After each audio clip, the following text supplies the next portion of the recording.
A very warm welcome once again. Hello and welcome. Namaskar to all of you who are here on behalf of not just the hosts, as well as Mr. Munjal, Professor Souza, and on behalf of Business Today and the India Today group. It's an absolute privilege and honor to be discussing what is clearly a fascinating book. I was surprised, Sunil, and we'll dive right into it, that you kind of taken care of 100 years of history. And I thought as we were getting on the stage that it's not a story just about the making of hero. It's also a story told from the sidelines about the making of India as we can see it today. So I want to begin by asking you to tell all those who are here and those who are also watching us, what was the motivation beyond just scoring and putting down the legacy of your family business? So thank you, Siddharth, for actually pointing out that in some ways it is India's story. And you're right, because the idea was to try and figure out in concentric circles the story of the company, the family, manufacturing, the nation as it evolved from a tentative new nation to a much more confident and an emerging nation, and also at the same time what was happening in the world. So twofold. One, of course, the story of the family and what they did, building in one generation an enterprise which produced multiple successful companies, but more than just companies, the impact that it had on people and society. I think that was an important story that needed to be told, but also how India in its early days, through the struggle of independence to becoming an independent nation and how to develop its economy, what it did, I thought it would be an interesting combination to put these two together.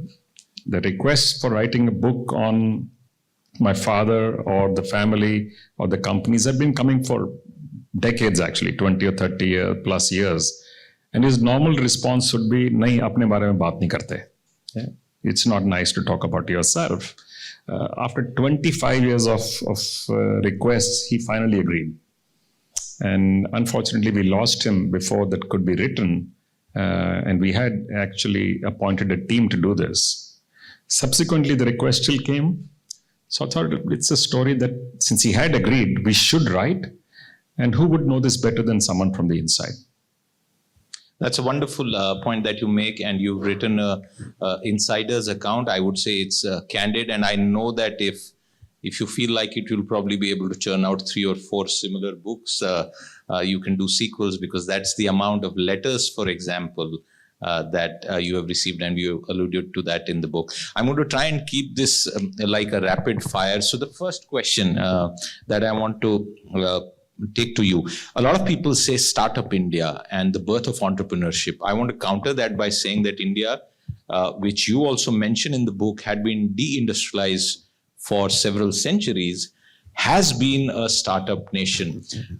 In your experience, as we talk about startups, and we have perhaps just about 50 unicorns currently, navigating from a controlled license Raj economy to a situation where Indian companies and families learn to interface and work with foreign partners who had access to larger amounts of capital and, of course, technology, to a situation that prevails now. Without taking names, we are now talking about Indian education company that's looking at listing at a $48 billion valuation. So imagine those numbers. Sunil, give us that sense of the span and arc of history in terms of business.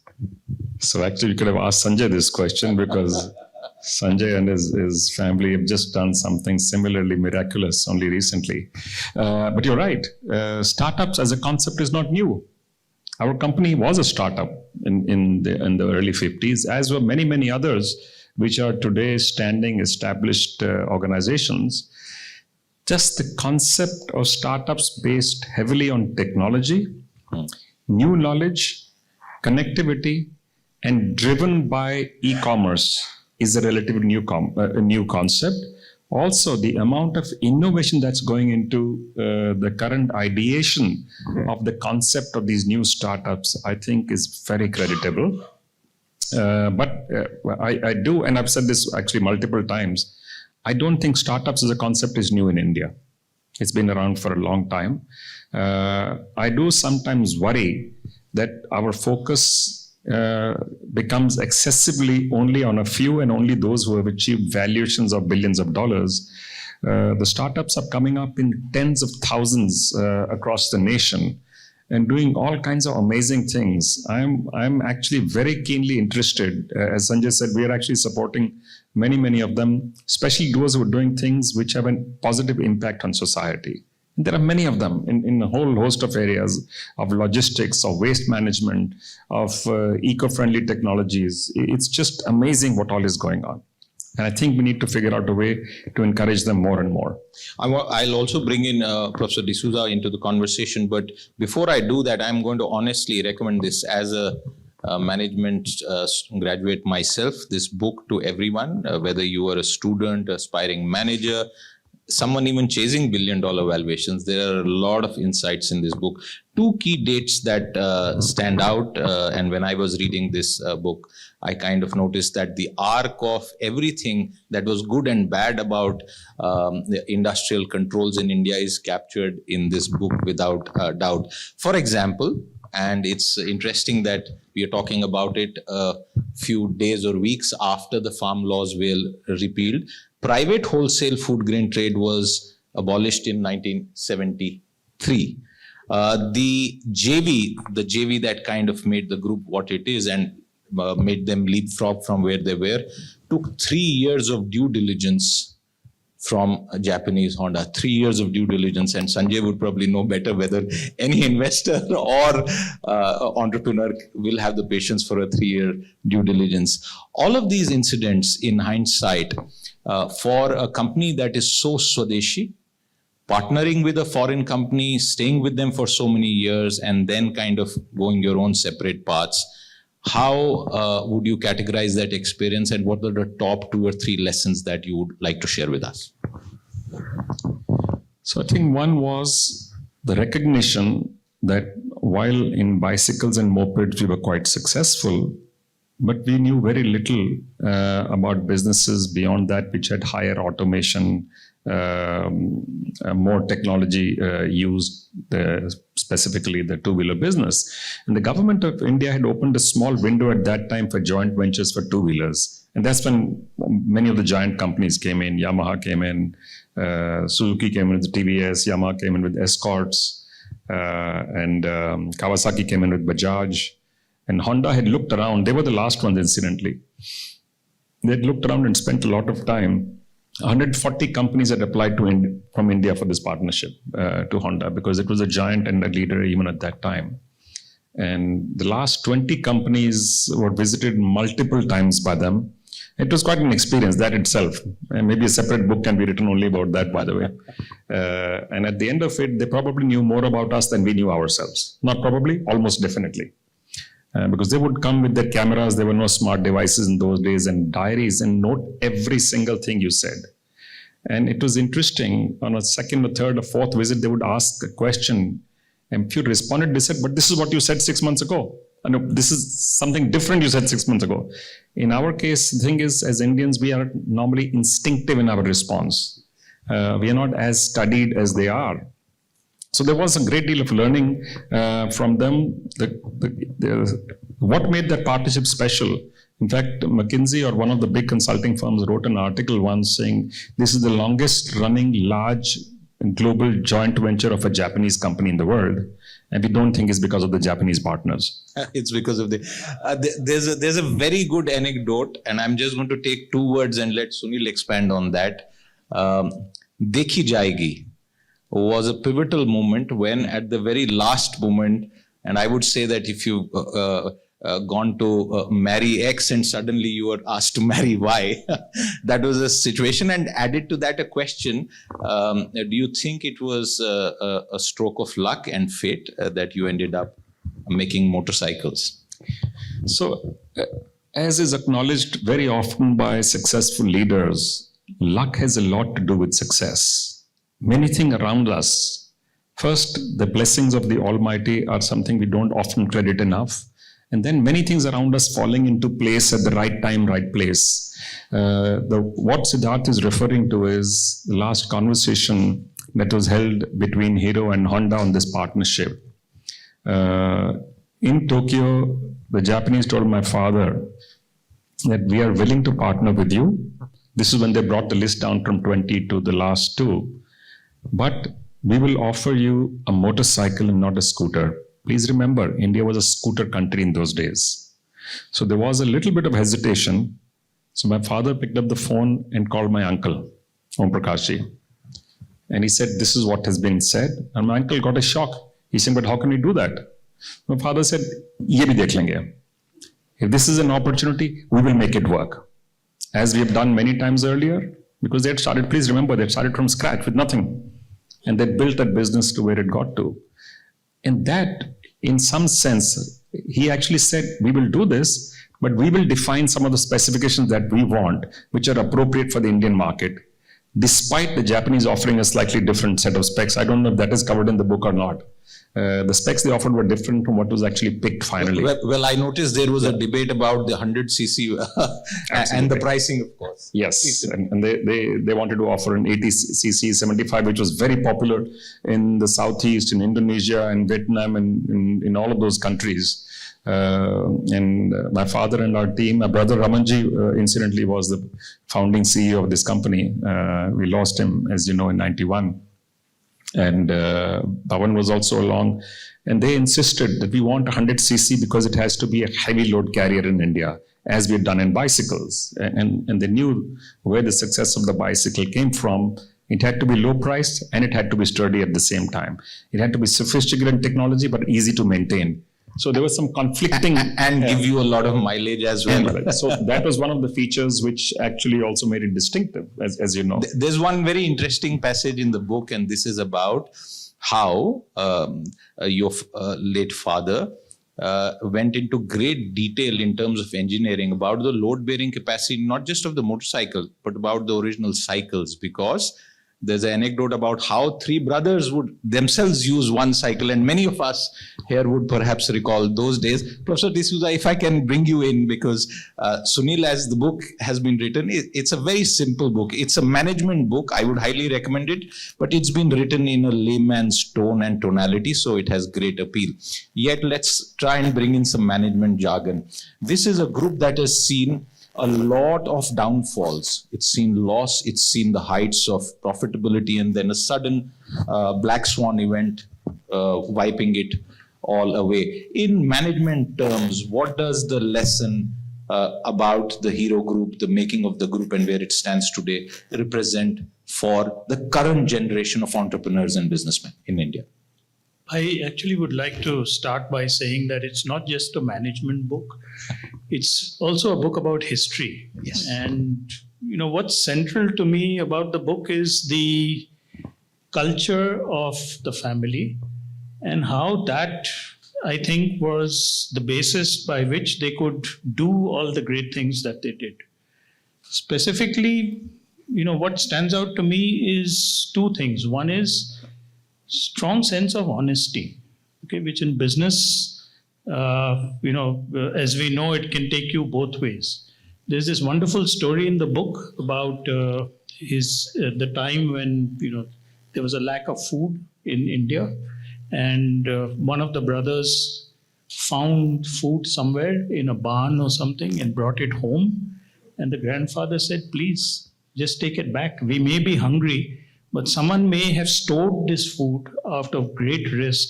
And it's important that that family does not get denied because of what we do. Okay?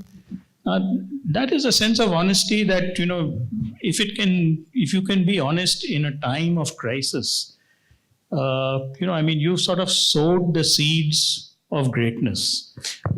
Before I go back to Sunil, just one quick point, and this is again for for those, because sometimes it becomes very fashionable and trendy to blame business, sare corporate chore, and there was a phase in the recent past. I'm not going into the politics of it, but if you look at the arc, and since you said about history, if we trace India's industrial history, business history, there was a phase of great capital controls going to the Sarkar for everything.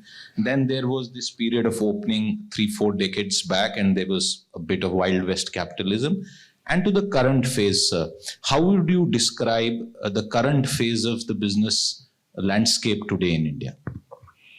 No, I think, one of the things that, Sanjay said was striking about the group, the way in which you manage capital. Okay. If there's one thing, which is anathema to me as a management educator, and, it's what the group represents, is that the group is totally against debt. Okay, I mean, it is a group which basically believes in somehow economizing on capital and sort of taking that forward, And I think, that is a sort of a rarity in Indian business. To me, it's so natural that, if you want to grow, you take on debt. I mean, it's not an issue. Sunil, come in on this, because taking on debt is very natural. And I'm not talking about the NPA crisis. I'm talking in terms of startups, and companies are taking on debt, plus, of course, venture equity financing, and there is no roadmap for profitability. How does that fly in the face of what he just pointed out? So, Errol is right. In our organization and in our family, we have been very risk averse as far as debt is concerned. We've taken plenty of risks in business, by the way, on products and services, on markets and technologies. But debt is something we've tried to stay away from, against criticism from many analysts who'd say, because you guys don't borrow, you're not going fast enough. Our question was, you show us a company that's growing faster. And we're doing this with our own resources. What can actually be better? We actually borrowed in the early days of what was then Hero Honda. We borrowed from IFC Washington. And in 2 years, we prepaid them. So anytime I meet anyone from World Bank, they always remind me that you are one of our examples of somebody who we are happy with and also very unhappy with. Was this a cultural thing, or was this a business practice that you followed? It's both. And Sanjay is right. We've always attempted to keep a negative working capital cycle. Mm-hmm. So we were able to get advances or current payments from most of our customers, and suppliers had a payment period, but that payment period was always maintained strictly. We never delayed any supplier's payment. In Ludhiana, since you're talking of old time, in Hero Cycles, every Saturday afternoon, the payments were made to suppliers. It was well known the payments would be made from 2 o'clock to 5 o'clock. There was a window in one of the offices where they would come and just collect their checks. Anyone could write their own check if they knew they was expecting one from Hero Cycles. And if they didn't come at 5 o'clock, the check was actually mailed to them. And that was a completely unusual practice in this country. And maybe to some extent it still is. So my advice to many of the startups that we work with is take debt, but watch your cash. Okay. And this is very important advice, because a lot of youngsters who might be watching this, people who are wishing to start up or have probably already begun the journey, one of the key factors that is different in today's business landscape in India is access to capital. Sanjay knows this, and he's funded some very big names in Indian business. Currently, you yourself have spawned God knows how many companies. How different is the access of capital now versus 30 years back when you were, perhaps getting your feet established in the business? Certainly very different. It's not just that there is more access, there is more variety of funding instruments available. You can create many layers under which you can actually take debt. And some companies have done that. To an extent, it's beneficial, but beyond a point, I think it's very dangerous because it lulls you into a sense of comfort without realizing you take debt in entities which have no cash flows, which don't have revenues. And banks were, by the way, and banks and NBFCs were happy to give that money. But at the end of the day, you need a source for servicing and repayment. So in our case, if we do take, we by the way, we don't never take debt, but we hardly ever take debt. When we do take debt, we want to ensure, even more than the banks giving us the money, that we have the ability to not just service it, but to pay it many times over. One of the other things, and I don't know how many people in this audience would know that there's another storied business family from Ludhiana.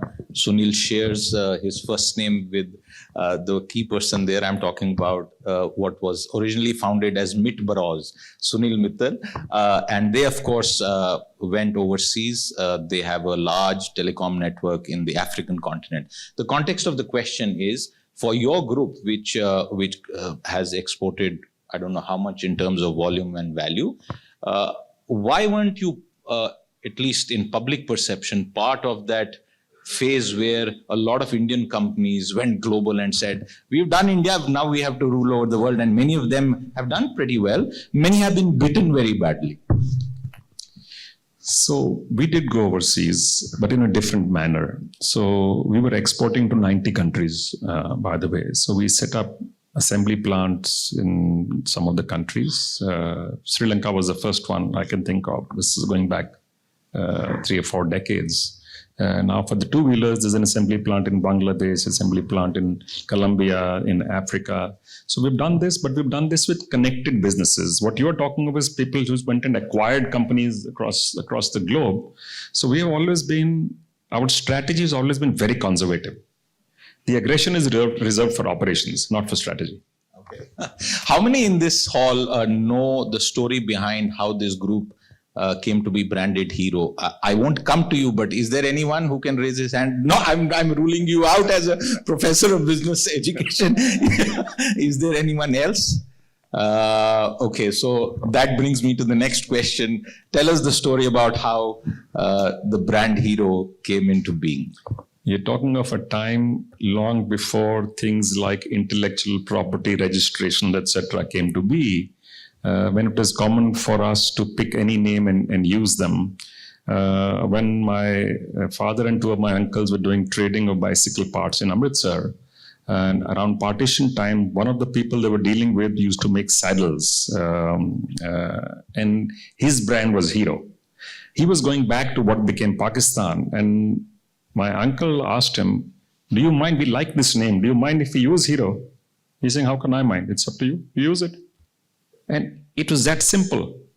And that, of course, over a period of time became inextricably linked to what we do as a business and as a family. But the beginning was not a grand plan. Exactly like the business. The business was not started with the plan to build the biggest company in the world. It was started as a business to survive and provide for the family. I think it's just the good practices. And to Errol's point, the philosophical underpinnings in how it was practiced that actually allowed it to grow.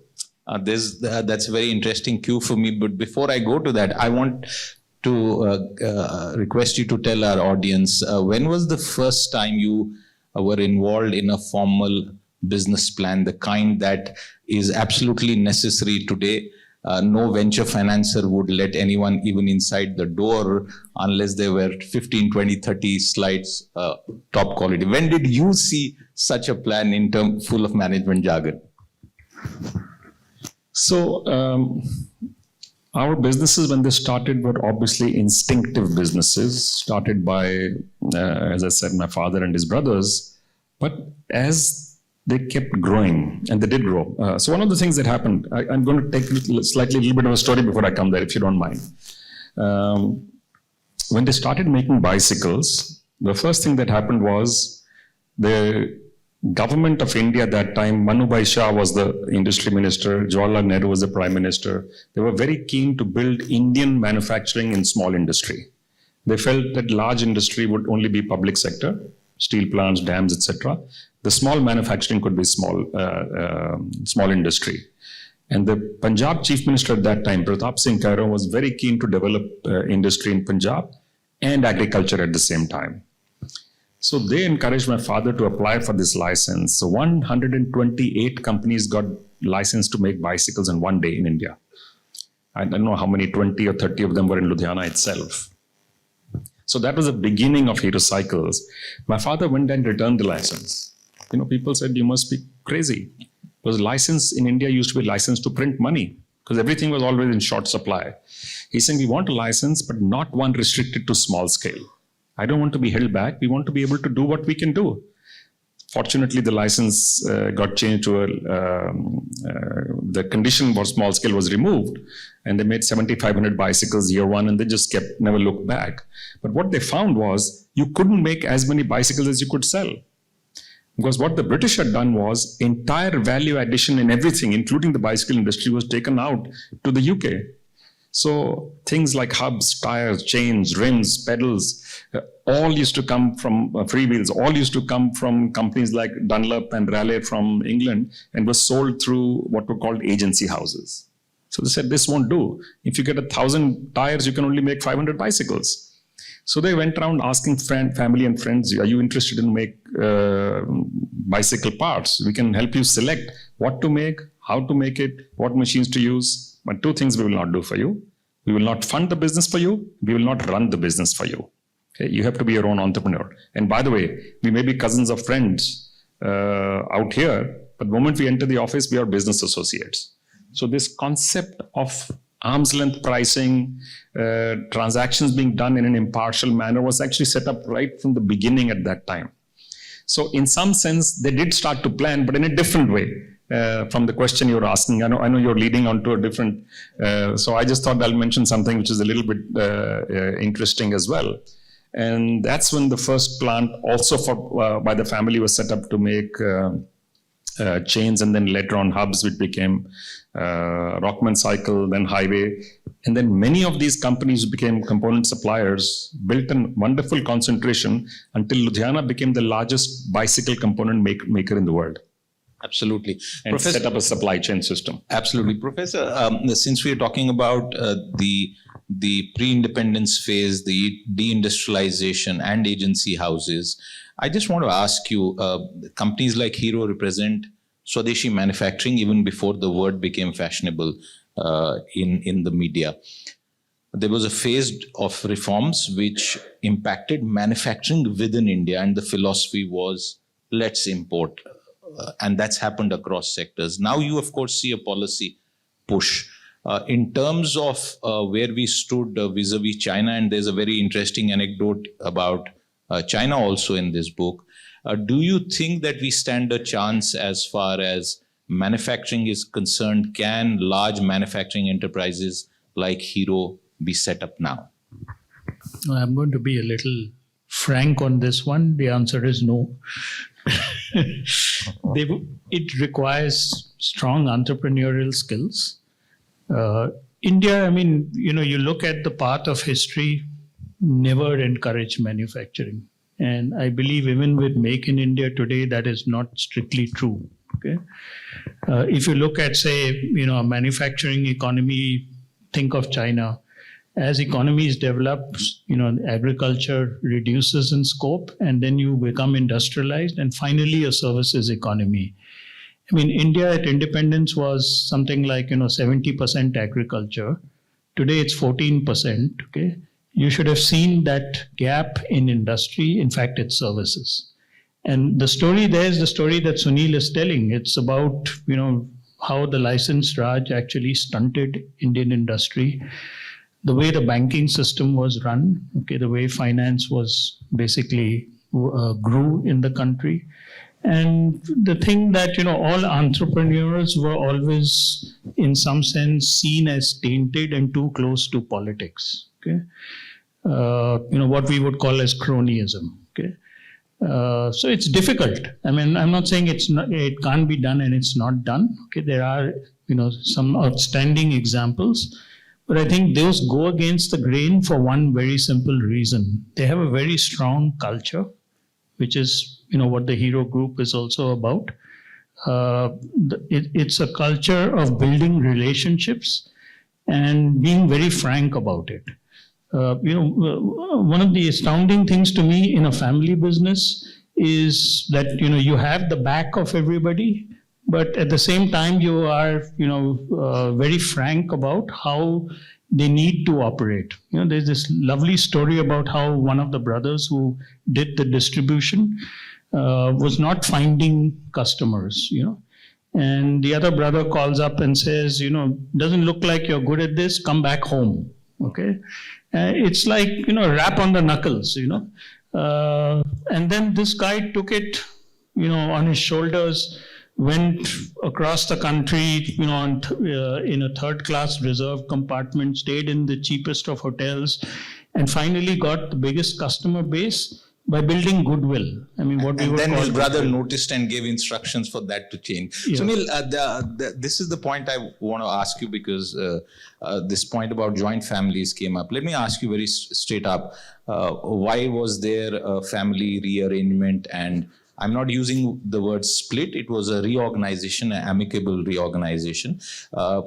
Couldn't joint family and your kind of family with the moorings in the culture that it has stayed together as a business?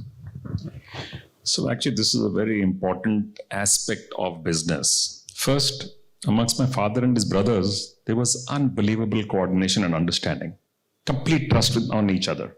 Each one was distinctly different in their style and character and behavior, but complementary to the other. Yeah. And I think that was a wonderful, wonderful relationship and an operating system at the same time. In the morning, my father and uncle, they lived in the same house, two twin homes without a wall. So when they were shaving, they were talking about business. For sitting at the table, they were talking about what's going on. So all of us, by osmosis, learned a lot of that. I myself got a fair bit of exposure because I got involved in the family business network, looked at how family businesses were run worldwide.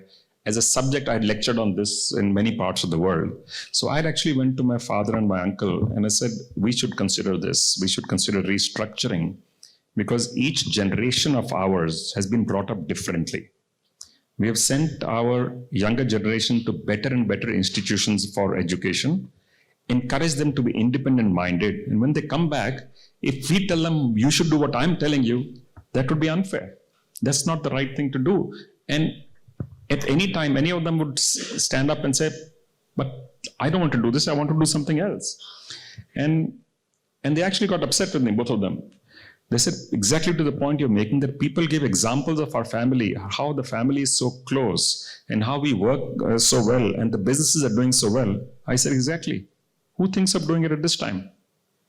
The norm is this starts when families either have a fight amongst the members of the family or when some business is going downhill. And then everyone is pulling in a different direction. You will not have an amicable reorganization. And we did. We had a restructuring, which the first time the world heard of this was when we announced it ourselves, that it's actually been done. It was done deliberately. It was done thoughtfully. And it done took in a manner almost that 3 years plus to... It took almost 4 years, yeah. Almost 4 years. Yes. That's very interesting. And a quick point on this too. Those who are now building up businesses and will become mature businesses in the future, what would you tell them when it comes to, separating the family part and the professionals part in today's context? So an interesting thing that I learned when I looked at family businesses around the world is that about 80+% of the issues are common around the globe. The solutions, however, is unique for every individual family. The one thing which was common was that there are some, and it's well known now, 94% of the family-owned businesses will destroy themselves in the third generation. Yeah, and that's recorded. It's enough research to show that. The interesting thing is the 6% go on and on and on beyond that. Now, what's distinctive about the 6% is the lesson that one needs to learn. One is the ability to clearly distinguish between ownership and management. That's the number one lesson. Too few of us understand, accept, or spend any time on this. The normal understanding in a majority of family-owned businesses, if I have the same last name, I have a right to this job or role. And I think that's automatically destroys culture, value, understanding, regard, and respect. And that takes you downhill. If the members of the family are actually put through the drill tougher than any professional, their appraisal and assessment is good quality, and the feedback is objective, which is rare, but it's exactly to the point you're making, Errol. If the family member is told, this is not okay, you can't do this, And the other thing I think is too many people get forced to do things that they don't like. So what we did, other than restructuring, was we've encouraged the young people in the family to follow their passion. We have a fashion designer in the family. We have a chocolatier in the family. We have someone running a university in the family. And we have said, you can actually afford to do this, so please go and do it. Isn't that also true because they didn't have to survive like... That's what I'm saying. I think because we have the ability to make choices and say yes or no, it would be a shame then to force everybody to do what I think is right. What I think is right may be right for me. It may not be right for you. Absolutely. How about the split with Honda? It was a partnership that was crafted over the years and it was very successful. How did that pan out? What was the result for the entire group? So this partnership ran for 27 years. In the first 10 to 12 years, we learned a lot from Honda.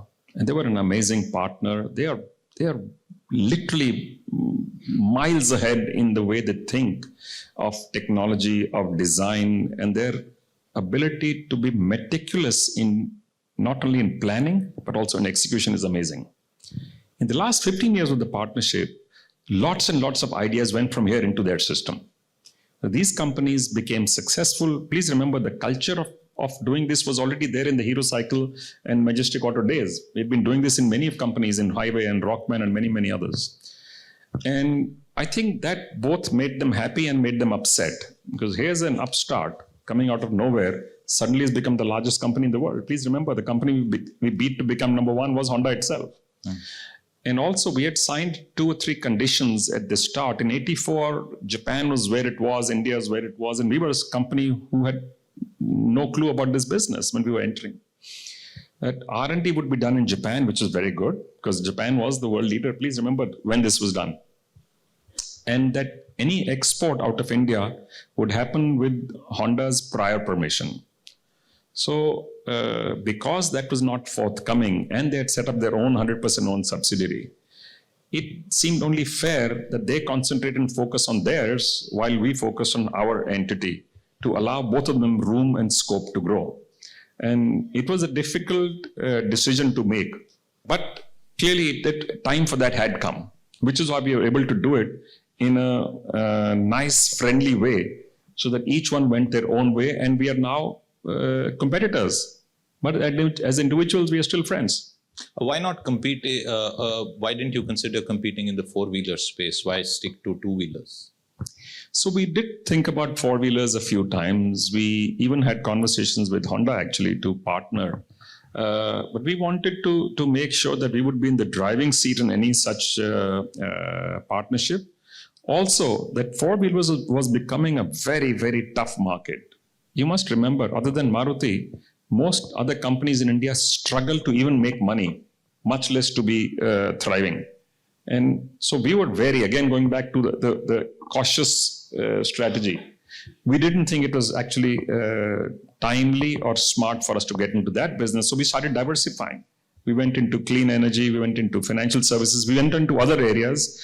As I said at the start, we don't publicize everything we do, but we had 32 companies the day we restructured that. I think that is in the book. And today, across the group, while they are separately owned, there must be 50 or 60 companies. Sunil, I just want, as a business leader, to ask you about the future of electric mobility, because that's the big buzzword, and I cannot not ask you that question here. So, as far as clean energy is concerned, it's not a matter of if, it's only a matter of when. That's clear. The direction for the whole world is clear. India has made its decision. Every company in India has started moving in that direction. 2 things, however, I actually said this a little bit earlier to someone else. The technology for electric vehicles is not new. It's been around for 100 years. It's just that the existing companies, with the sunk costs that they had already invested, were not willing to venture out. It's only when newbies, to your point, the startups, who are either computer companies or doing something completely different, said, I'm going to put 2 seats and 4 wheels on this computer, and this is my new car. That shook up the entire industry.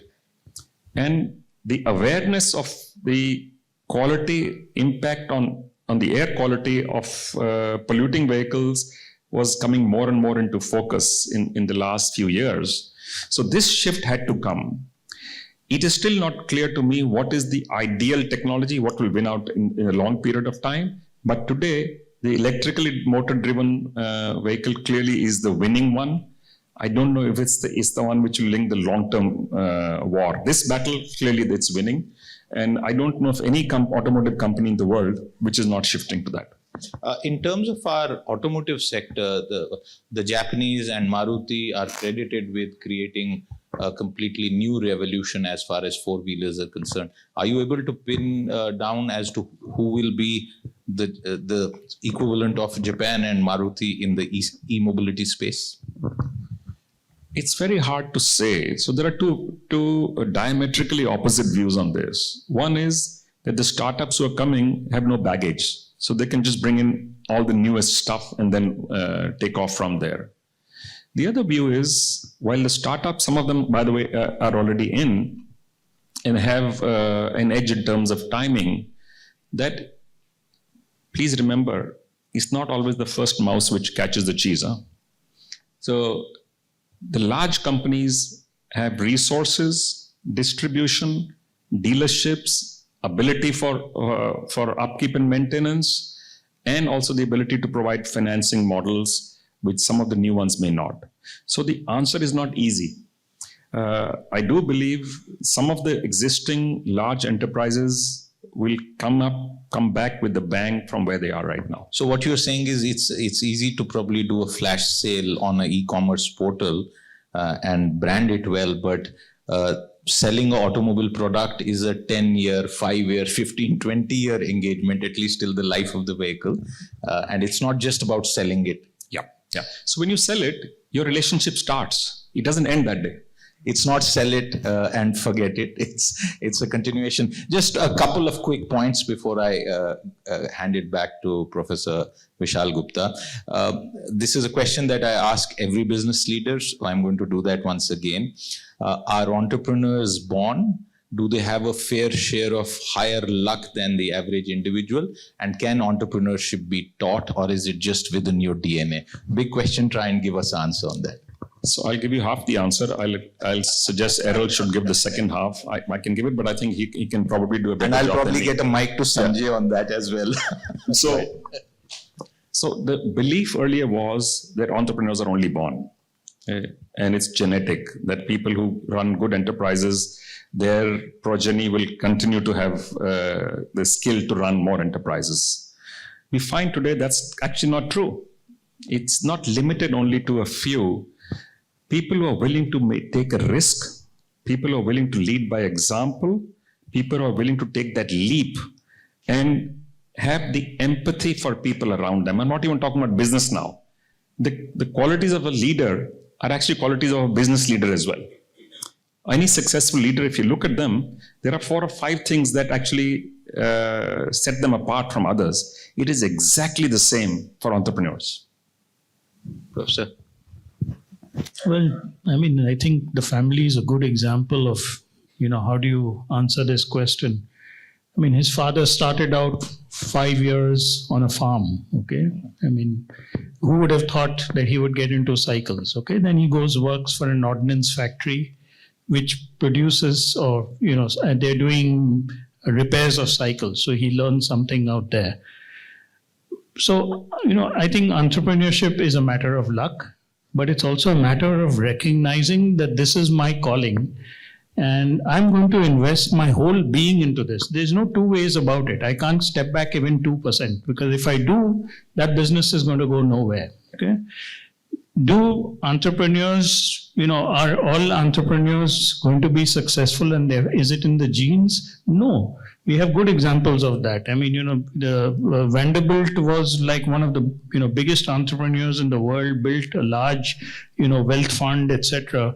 3 generations down, everyone was living in penury. Okay, the largest Indian family in Singapore, which was, I don't want to take any names, which was the wealthiest family, within a generation ran out of all the wealth. Okay? So, sir, if I may interrupt you, you've taught probably thousands of students.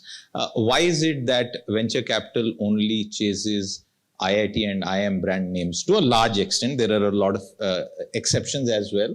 And when we do these shows, a lot of people come up and say, hey, I have this burning desire inside me and I know I can do it, but I don't have that tag on my card.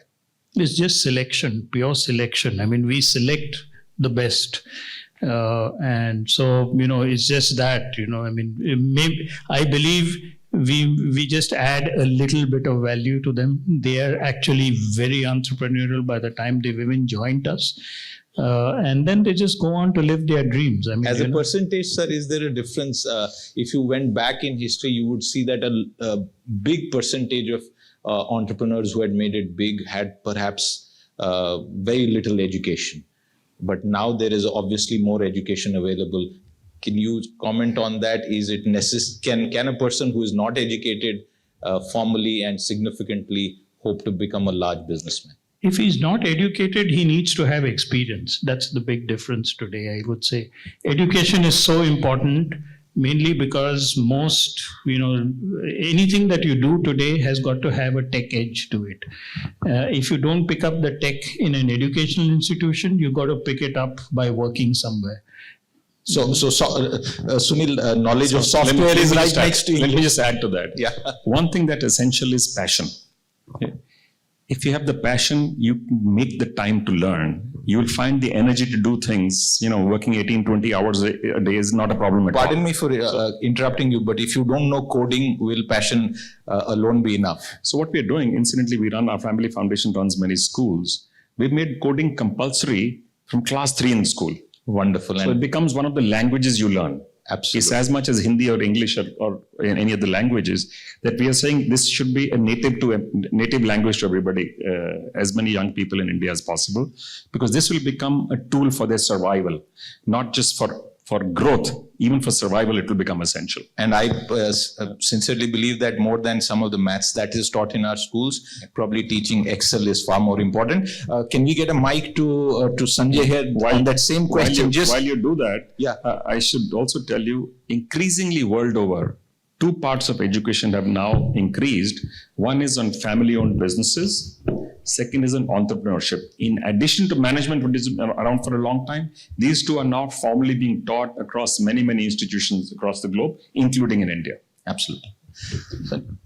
You want me to address what? Okay. No. Look, I know the question. I think one of the things is that entrepreneurship, I think, requires a lot of hard work. I think you spoke about passion and experience, but I think also great execution. Yeah.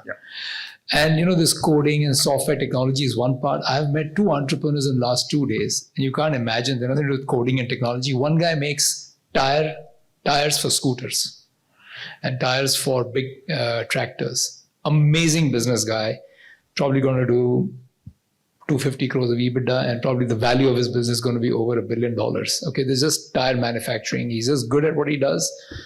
And I met another guy who's just doing different kinds of asset management businesses and making a massive platform quietly. Nobody's heard about this guy. So I think it's the passion. It's picking a couple of key areas that you really like. But I think a lot of hard work and good execution. Business planning and all that, they teach us at Ahmedabad, but frankly, it's a lot of execution. Sanjay, in a tech-driven world, what is essential? And one last point, could someone create a hero again in the present time, the way it was done and as is captured in the book? I think it's tough to replicate exactly that. It's tough. It's not easy. Not easy. So I mean, we'll see what happens in electric vehicles. Done differently. It can be done differently. Yeah. It would need a different set of tools. It will need a different set of operating practices. But you're right about there. Ideas are cheap. Yeah. It is about execution. Absolutely. And execution is the word that I want to leave you all with. You heard from the masters. You heard from people who have really built businesses and taught business. Before I hand it over to Professor Vishal Gupta, many thanks to all of you for your review.